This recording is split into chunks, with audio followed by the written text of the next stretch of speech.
Well, hello, everybody. Welcome back to Tin Man's Quarter Channel. I'm your host, Jeffrey Tin Man Taylor, and today I am reacting to another Spooky Vibes video for you guys. And this was titled Three True School Lockdown Horror Stories. So without further ado, I'm going to turn these lights off, move the camera up here for you guys, and let's get this reaction on the road and in the bag, shall we? Okay, dokie, here we go.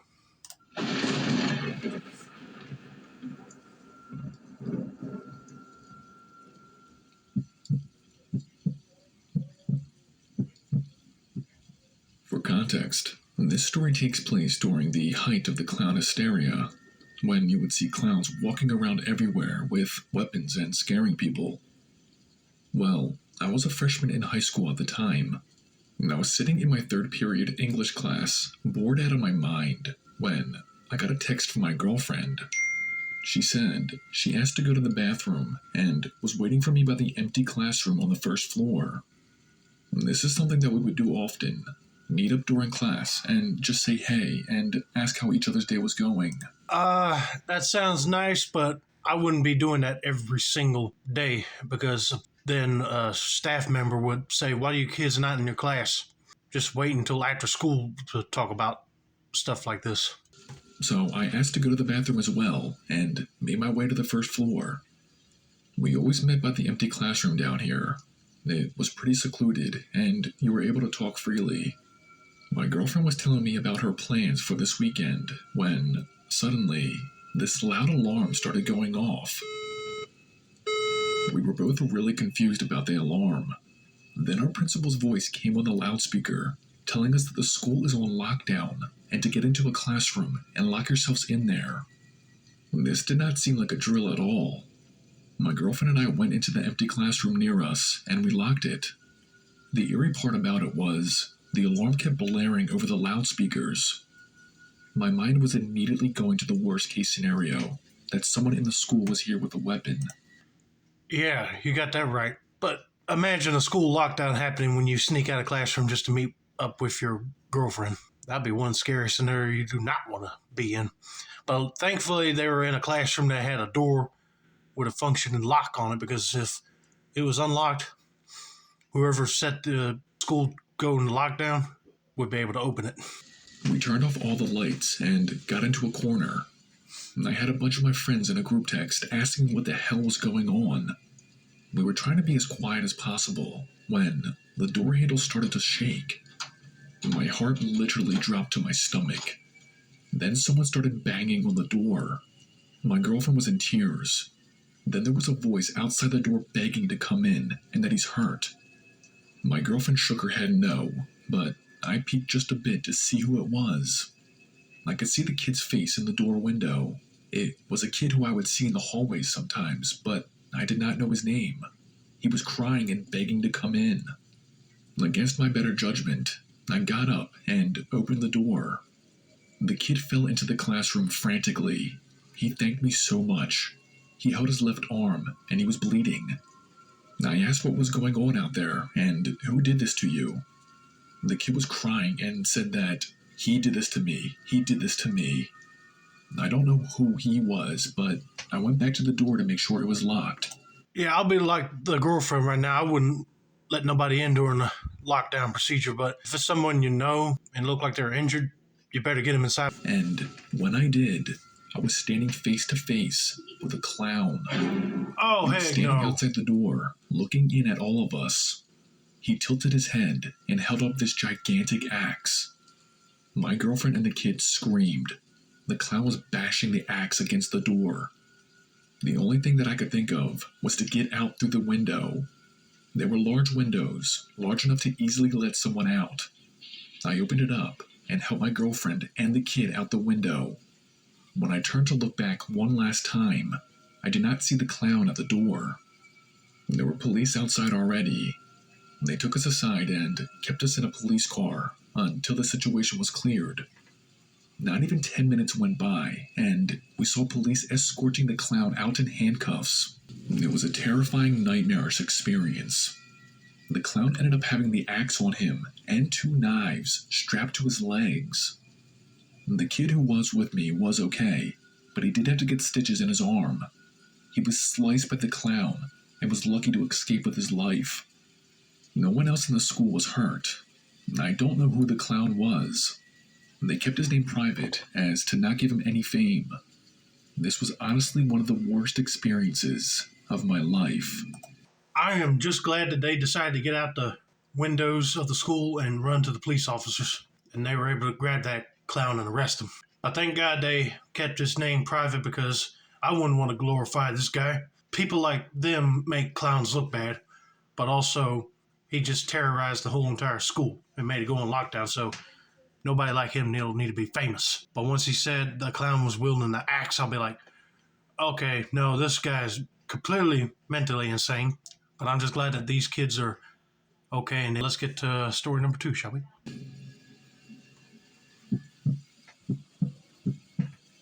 Back when I was in high school, I was always that kid who would ask to go to the bathroom when they did not need to go. I could not stand the idea of sitting in a classroom all day listening to teachers talk. I would literally ask to go to the bathroom every period just so I could walk around the school and clear my mind. Well, as usual, I had asked to go to the bathroom during my math class.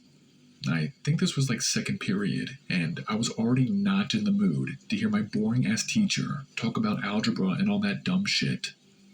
I always went to use the farthest bathroom in the school, just so I could take up as much time as possible. I was on the second floor, I believe, wandering the hallways, enjoying the peace of mind, when, all of a sudden, an alarm started blaring. I had never heard this kind of alarm before. I was a freshman, and we had not yet had any type of fire drills at the time. I saw the few remaining students who were also out in the hallways with me hear the alarm and then start to sprint away. That's when a voice came over the intercom, saying to get into the nearest room and lock yourself in it. This is not a drill. Since you're a freshman and did not have any drills yet, that don't matter. If you hear an alarm, you should have been rushing back to your classroom and being behind the safety of the locked door instead of being out in the hallway. Now I was terrified. I did not know what was going on, but I started to go to different classrooms. I found this tiny sitting room, but the door had no lock on it. I ran back into the hallway, my heart hammering in my chest. I turned the corner to try and see if I could find an available classroom down there, when I saw this kid. He was facing away from me, and I thought he looked lost and confused. I did not want to leave him behind, so I ran up to him and said, "Hey, come follow me. We can find a classroom together." And the kid turned around. And that's when I noticed that he had on all this tactical gear. Elbow pads, knee pads, a bulletproof vest, and this bright red bandana. Oh, crap. He ain't no student. He's the guy that started the lockdown to begin with. Run away from him quick before he decides to shoot or stab you. And that's when I saw this large rifle in his hands. I remember that I actually pissed myself. We stared at one another. The weapon was raised at me, and my life literally started flashing before my eyes. The kid, who I actually recognized from school, stared at me behind his goggles and just paused. It was literally just the two of us standing in the hallway. The longer we stood there, the more it looked like the kid was going to cry. He looked at me for what felt like an eternity, lowered the weapon, and then ran off. I did not waste any time and ran into the nearest classroom that I could find. After one of the teachers finally let me in, we could hear a single gunshot go off nearby. We all waited in terrifying silence until the police eventually came in and escorted us out of the building. I remember there being so many cops outside. Well, it turns out the kid with the gun ended up taking his own life. I later had to give statements of my story when I encountered him in the hallway to the police. No one can prove it because now he's dead, but I think the kid was severely traumatized or really fucked up in the head. I think both. I'm just glad that he took his own life and not anybody else's. I really haven't been the same since. I sometimes have these vivid nightmares of the exact scenario, except in these nightmares, the kid does not lower his weapon, and I always wake up in a puddle of my own sweat. My therapist tells me to work on being grateful and to not live in the past. Easier said than done, but I guess I'm doing better, and I'm taking it one day at a time. Thanks for listening. I'm really sorry you had to go through all that.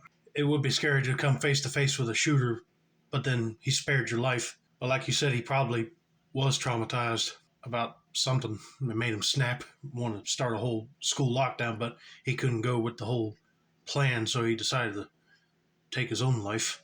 This is why if people have tendencies to act like this, should mental health action of what medication you need, or if they think you're too insane to lock you up in an asylum and not have no tendencies to shoot nobody, then we would have less shootings probably in schools or anywhere else.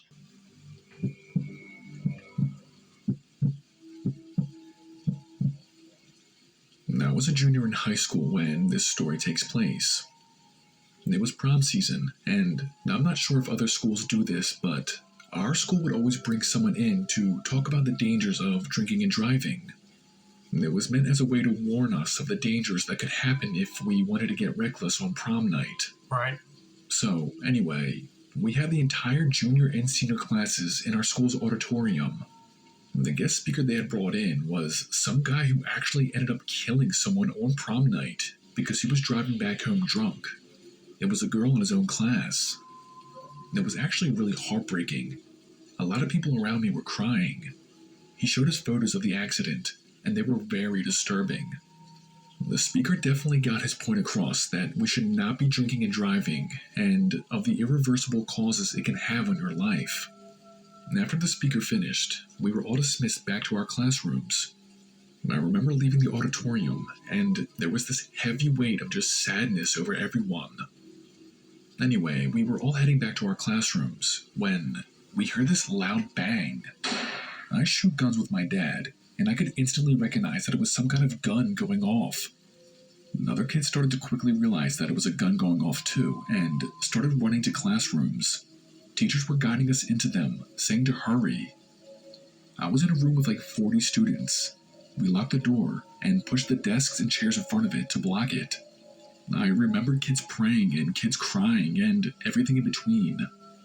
I want to say like a half hour went by, and we were guided out of the classroom in a single file line by a SWAT officer. We were finally led outside with the rest of the school until further notice. Holy Jolito. Imagine you just went to the auditorium to listen to a guy preach about not drinking and driving on prom night, and it gets all emotional, and all of a sudden you hear a gunshot going off. I'll be like, that would make the whole day somber even more than what it already was with the sad story time from that speaker. I think it was like a day later when we finally found out what happened. So, when we left the auditorium after hearing the speaker, apparently, a man entered the school looking for the speaker.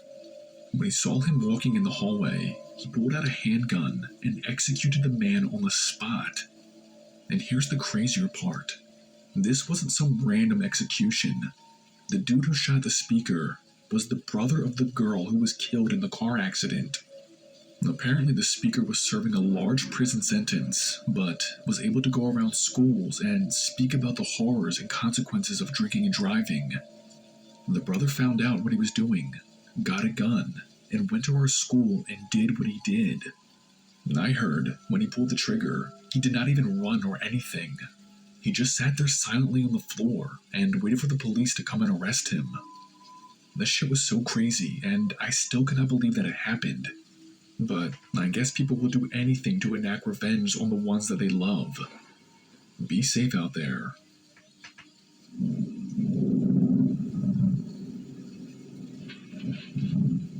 Yeah, I get it. You're mad that this man killed your sister, but he feels regrettable about it now, and he's trying to teach other people not to drink and drive on prom night. But like Spooky Five says, probably for a passion of love. I get that, but the dude was serving some time in jail for it and going around schools being a speaker about it, trying to do the right thing. I'm just sorry that this student that was telling the story had to go through an emotional event that day. But anyway, I hope you guys enjoyed this video. Don't forget to like, subscribe, turn on those post notifications for more spooky vibes content like this. This has been another successful installment of the Tin Man Score channel. I'm your host, Jeffrey Tin Man Taylor, and that's a wrap. And this day